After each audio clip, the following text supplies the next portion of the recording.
Hi all, back again. Now, you need to be aware that a question might ask you to evaluate the ATP-PC system. Okay, now, one thing maybe that wasn't clear in the last video is only provides energy for 8 seconds. However, the reason it can only provide energy for 8 seconds is because of how intense the movements are that it allows you to perform.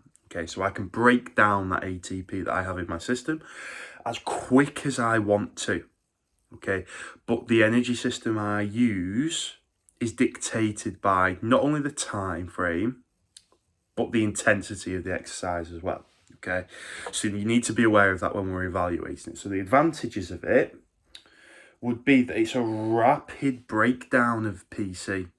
So when creatine kinase detects the high levels of ADP in the muscle, it will rapidly break down the phosphocreatine in order to give a rapid resynthesis of ATP.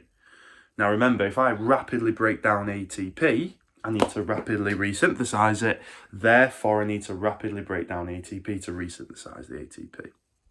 Now, these all link into each other, so you could say then, this allows me to complete multiple ballistic movements. Now, the example could be up to you, because we've used the word multiple, okay, you would then give multiple movements in your example.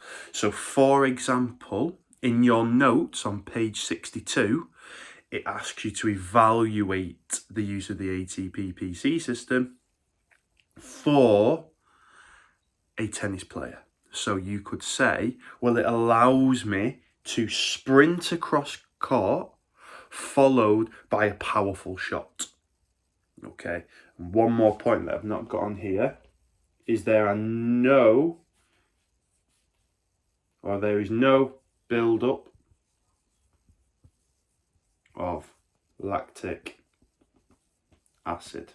Okay, so if you were to sprint, okay, for 8 seconds, you would not build up lactic acid. Okay, that is not part of this system. That would be part of the anaerobic glycolysis or the lactate anaerobic system that we'll do next. So it's really good because I don't become fatigued from it. However, the issue is that you only have a limited store of that PC in the muscle. So it allows me to provide the majority of energy for up to 8 seconds. But if you're a marathon runner or a games player, such as a footballer or a netballer, you're not going to be able to rely on it throughout the games. So there's only a limited store, so therefore it can only provide energy for 8 seconds. Now, once you've run out of PC, you have to resynthesize it through a process called EPOC. Okay, but don't worry about that just yet, is that we need to know that for that to take place, it takes 3 minutes. So that's a drawback if you're a games player. So for example, let's say you sprint into space, okay, you receive the ball and you shoot. Now let's say all your PC stores are resynthesized. You would not be able to work at the same intensity for 8 seconds for 3 minutes. Okay, which is quite a long time, especially when you've got to do multiple ballistic movements multiple times in a game. Okay, so let's just run through this one more time. My advantages is, first of all, just remember, I'm sprinting. It's for high intensity exercise, so I've rapidly broken down ATP. So now it's good because it provides a rapid breakdown of phosphocreatine.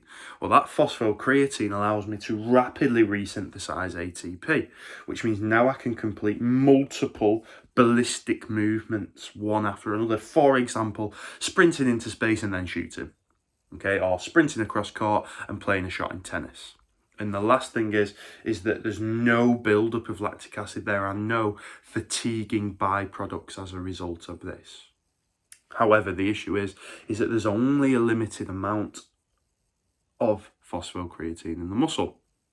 So therefore, I can only use it for 8 seconds. For other movements, for example, jogging around even for the entire game, just moving into space and being part of a counter-attack after coming back defending in the first place, you would have to use another energy system.